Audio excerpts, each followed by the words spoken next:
This episode of Power Women of the Trades is also brought to you by Forrest Perry of Forrest Perry Digital Marketing. Want to generate more leads for your service business? Trust his team to deliver quality new customer leads and protect your brand online. Check out perrymarketing.com today. Most businesses' online presence is boring, and by being boring, they're losing out on potential sales and customers. Being interesting and exciting is what draws customers in and gets them to buy from you.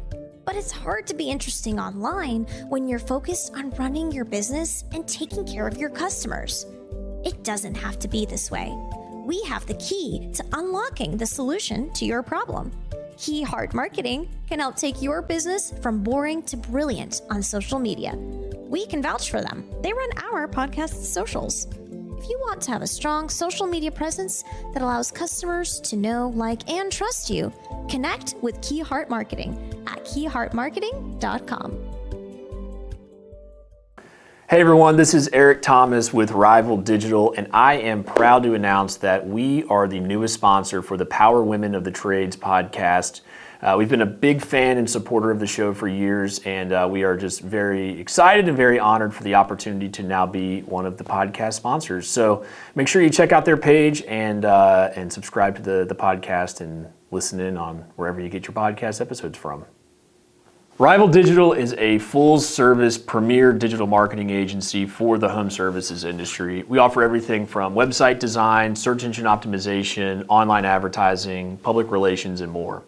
If you're interested in learning more about the services we offer for contractors just like yourself, head on over to rivaldigital.com, and we look forward to chatting with you. Welcome to Power Women of the Trades podcast. This show is all about breaking barriers and changing the game. Our guests will feature some of today's most successful female entrepreneurs and other advocates of our industry as well. Because if there's one thing we know for sure, female-led entrepreneurship drives change on multiple levels. We want to empower women in the trade industry like you so you can maximize your potential, stay balanced, achieve long-term success, and claim ownership over your life. Let's get started. So how do you build a culture where people feel both supported and accountable? I mean, it's a work in progress and it's changing. I feel like the workforce is changing and has been changing over the last couple years. And it's interesting to me because, culture is this word that we've used for so many years. You have to have a great culture. You have to, do these things. And then it's really what I've learned is we try to do all of these fun things all the time and realizing that it's not a one size fits all kind of model. These individuals that are coming into the workforce now all want different things and they value different things. And so we've worked really hard over the last year to kind of figure out what is going to be our culture and what do people truly value. And the culture now is people value their time at home and time with their family more so than they do money a lot of the times. And so where a couple years ago we could just, throw money, we were throwing the raises and all of this stuff, it doesn't keep people as much as you want it to or you think it will. You're throwing all this money at them, but what they really want is time at home. So we've really tried to build a culture recently of bringing in the families, getting to know the families, and just really making it specific to the individual's needs and what they want. And so we know what everyone's favorite things are and we know what they value. We do intake assessments when they come in of just the things that they like and the things that they value most. And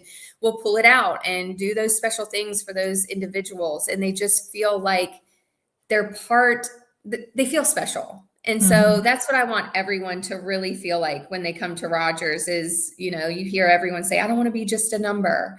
So we really work really hard to make sure that doesn't happen here.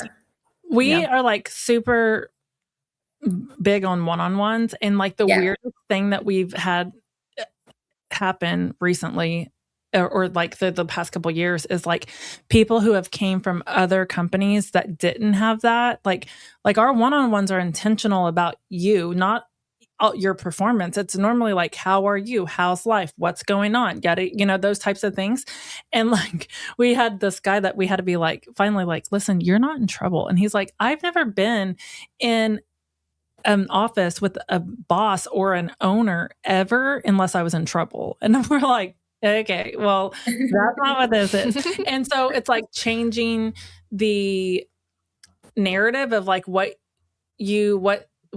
working for a company should be. And, like, we're definitely not just like corner office people. Like, me and Oscar actually have the smallest offices in the building. Yep. And we're downstairs. I don't even have a window. Okay. Mm-hmm. And like, but that was the best spot for me to be, where I could be like centrally located and accessible, and like my door's open and you can come talk to me. Mm-hmm.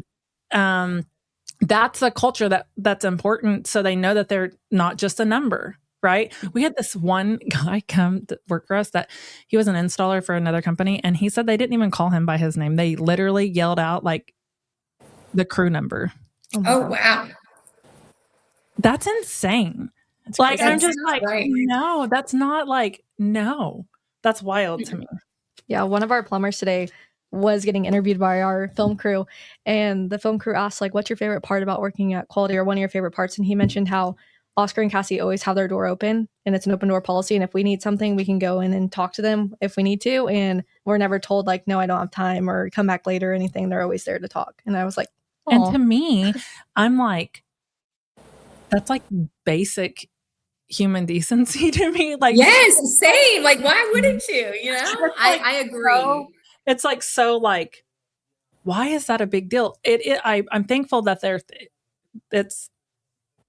thankful for that. But it's like, man, have we like got so lost in the space, and I think that the industry to some degree is kind of slowing down.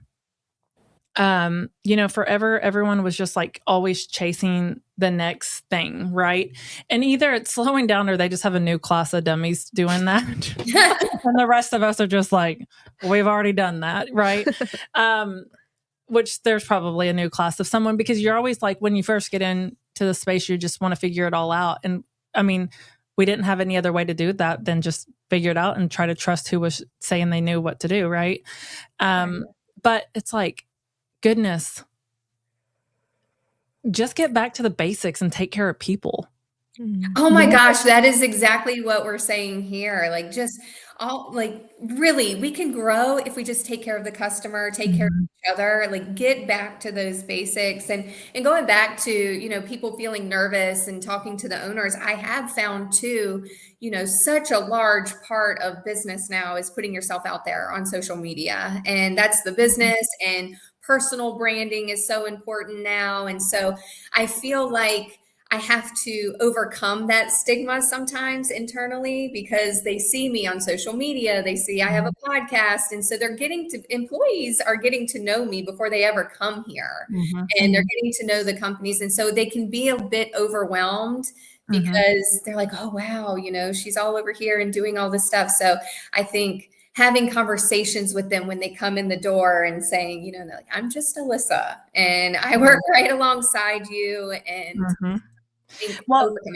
that was one of the questions that we had, was like, do you ever feel like your transparency like puts you in a spot where it's like risky?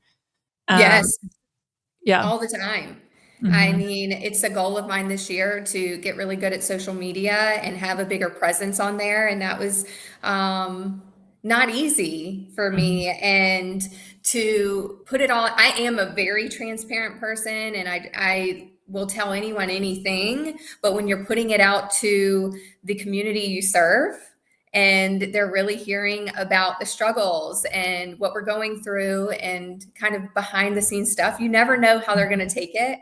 And we have a lot of people that, will say things that are not the nicest, but it has provided me an opportunity to gain thick skin. And it's amazing to me when you do start doing that, you do gain people that really cheer for you. And so it's also really cool to see when people are saying negative things, the people that are in the comments standing up for us. And that's cool.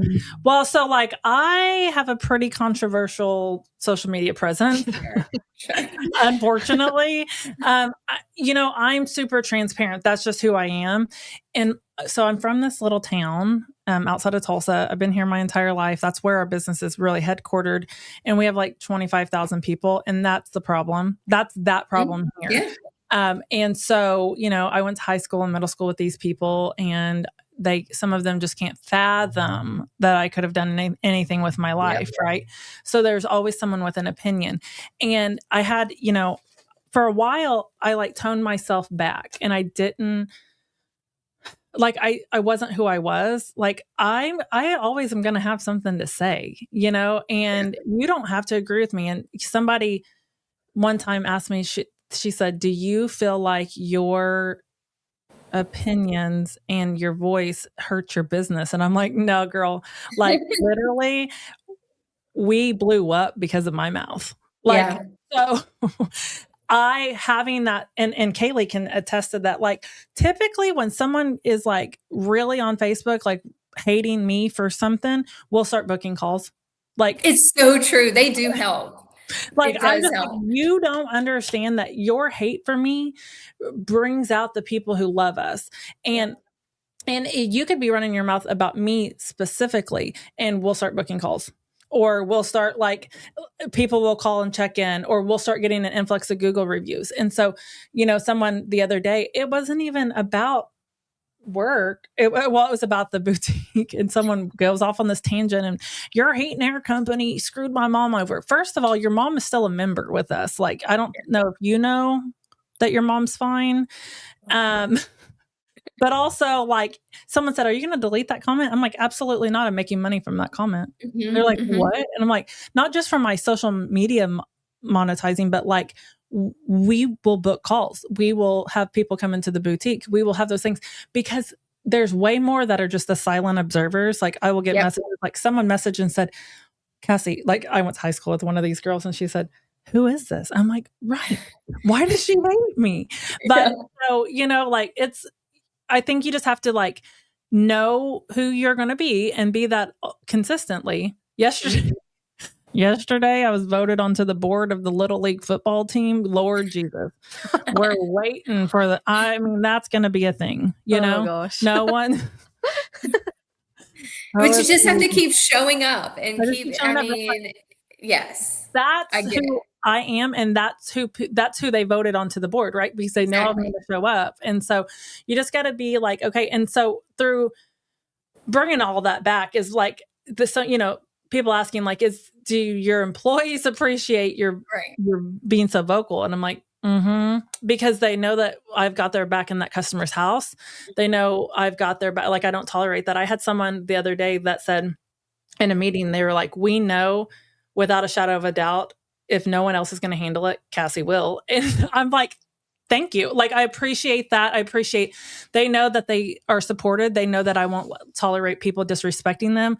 They know that I demand respect for like each other. And so like, if that's created some type of craziness in someone else's mind, that's on them, but our team appreciates it. And we say that every day. So I think that you just got to like decide who you're going to be, and then don't back off of it. In the agree.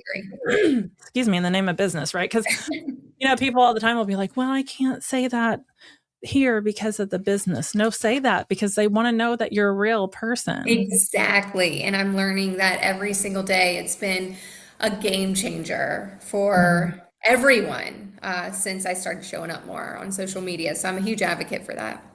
For sure. Yeah. Why do you believe celebrating small wins is so important, especially in high growth environments?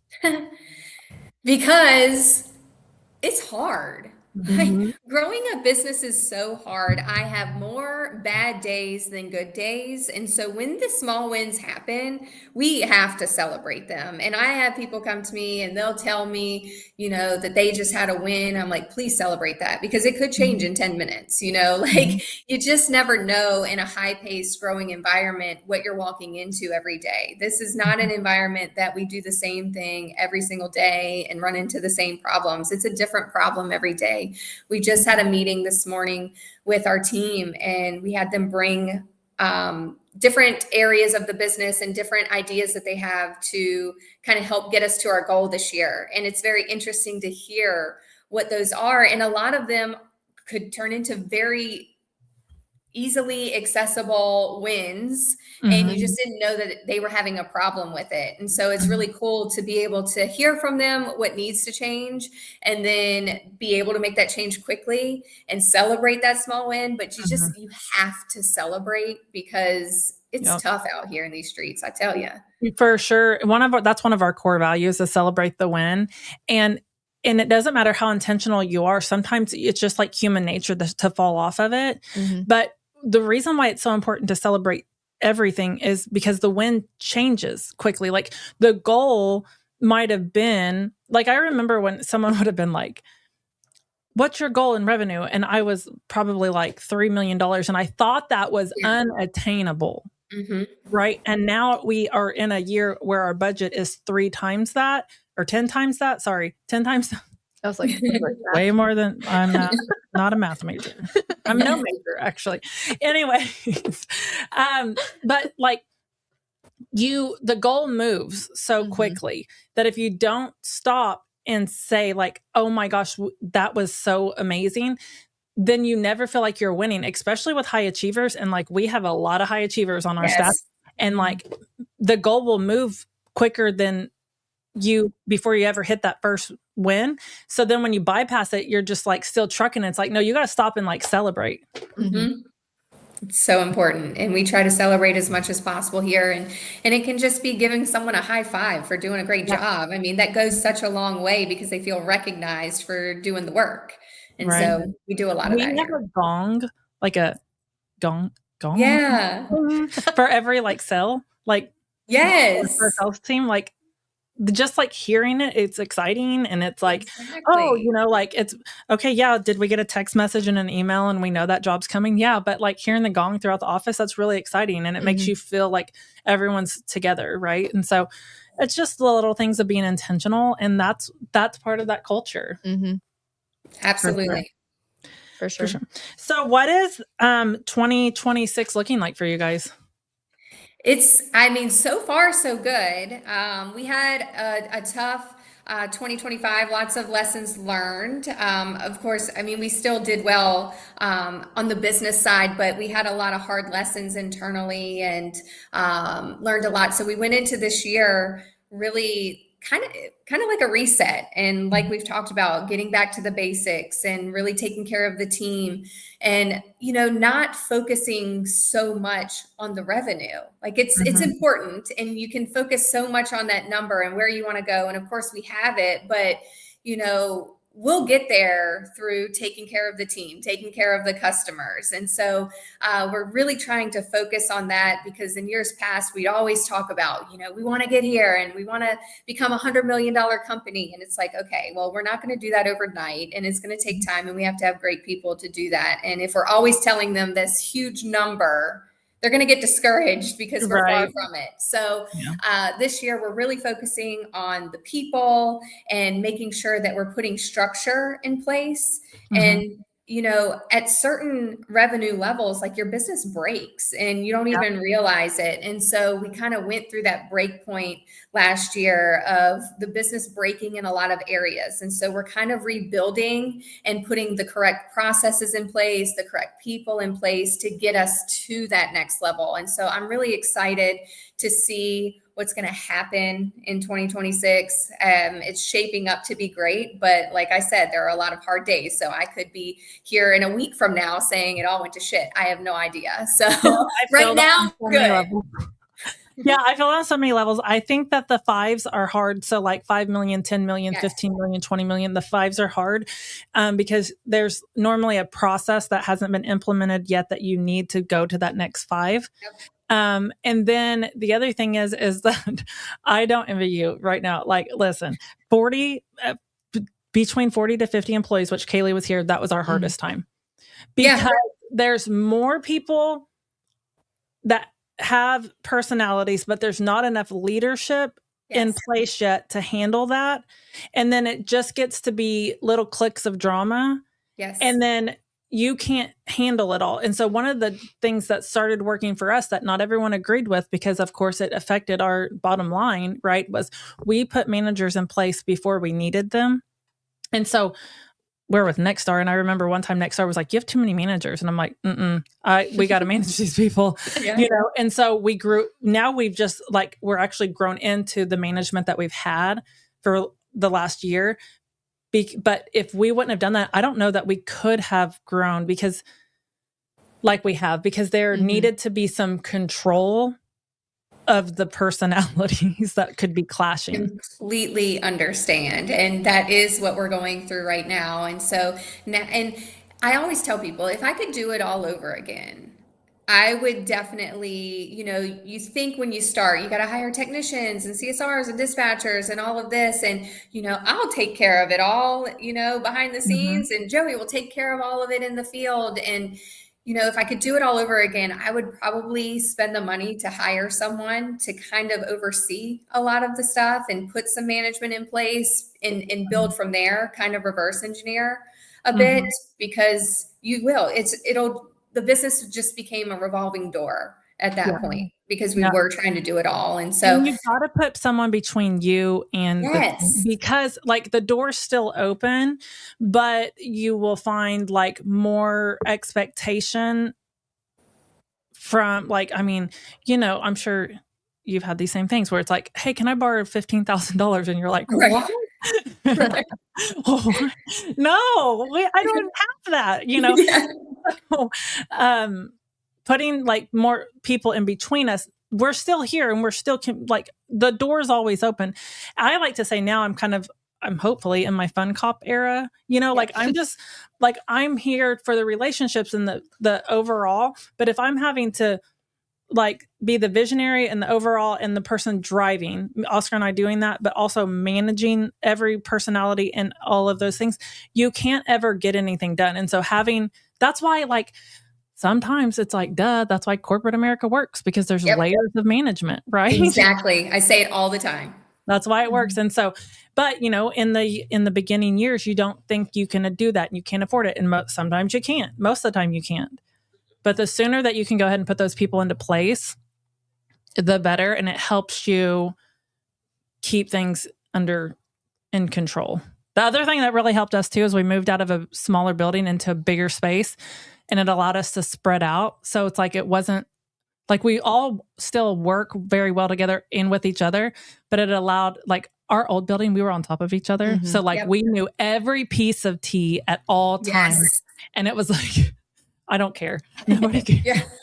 Get out of the tea.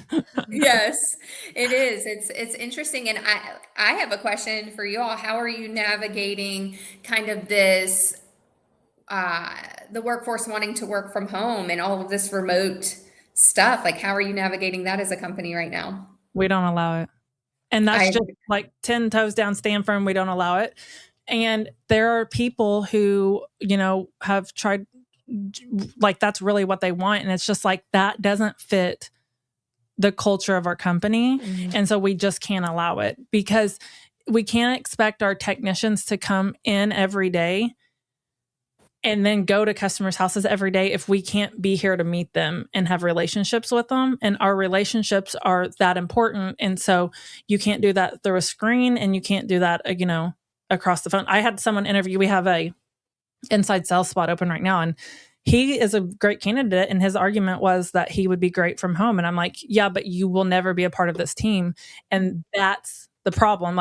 You have to be here to build relationships, to order lunch with us and laugh because I fell out of my chair. And you know what I mean? You don't get that at home. Totally agree. We're standing firm on it too. It's just interesting. Comes up I don't think it comes up here anymore. But because I think but for years it would be brought up, especially because, we were really rapidly growing through COVID. And so it was almost expected. And we tried it for one day. No, it was probably 1 week, and it was so bad. It was just we're used to communicating, and then okay, well that happened, and get off the phone and go vent about it for a second. And that's so you can release. They're venting for a second and moving on is releasing. That's not drama. That's not whatever. That's like just so you can move on from it. And I think our team, like if we were just like, especially like our team, I think about the dispatchers, Kaylee. If the dispatchers weren't here, the guys would be like, what? Yeah. And there's so much collaboration that goes on in our office that I couldn't imagine not being able to just walk to someone's desk and be like, hey. Yeah, we have our main front office has CSRs and then a row of management. And then on the other side is the dispatchers. And at any given point in that room, there could be, 5 people on the phone, but then like 5 technicians standing there. And, we're hearing like when babies are coming and this is happening and all of that. And that just wouldn't happen. And for us, I just know that will never be who we are. And I think that that's how we build strong companies. I completely agree with you. I completely agree. Thank you for that advice, because we've stood firm on it. But as we get bigger, we want to make sure that we're staying up with the times, but staying firm on that is something that's important to me too. We've hired people. We've hired a CSR that came from another company that was basically PE, and she was able to do that. And she prefers this, because she's like, I can see the benefit of a team and having support and not being like stranded, like, oh my gosh, what do I do with this customer on the phone right now? And I'm having to wait for someone to respond. Like she can stand up and ask a question, right? And we all work together. So I think that's how we continue to build strong teams and like get back and stay to the basics. Like if we look at what the basics were, like 20 years ago, people went to work, like have your home as your sacred space as that's not this, So anyways, awesome. Well, it was really nice to get to talk to you. I know I was going to say meet you, but we've met you. Yeah. And finally get you on the show. And it's cool to hear, like, I love these conversations. I love hearing people do things like a lot of the same ways that we do them. I think there's just like that, I don't want to say justification, but like fulfillment of knowing like we are doing this right together. Exactly. And there's so much of that PE talk that's not what this is. And you don't have to be forced down that road. And you can continue to build a very good business without that. I completely agree. Thank you for having me today. And I really appreciate your time and what you guys are doing. I mean, what you're doing for the industry, and it's just really phenomenal to have mentors like you guys to look up to. So thank you for everything that you do. Well, we appreciate that. And you can catch Alyssa also on the podcast, all the podcast platforms. What is the name of your podcast again? I'm sorry. Hello. And she's been doing that you have lots of episodes, so you can go catch up. And again, thank you for being here, and we hope to catch you soon. Yes, thank you so much. This has been Power Women of the Trades. Like what you hear so far? Leave us a review at Apple. And make sure to listen to our other episodes wherever you enjoy listening to your podcasts. Thanks for listening, and we'll catch you on the next one.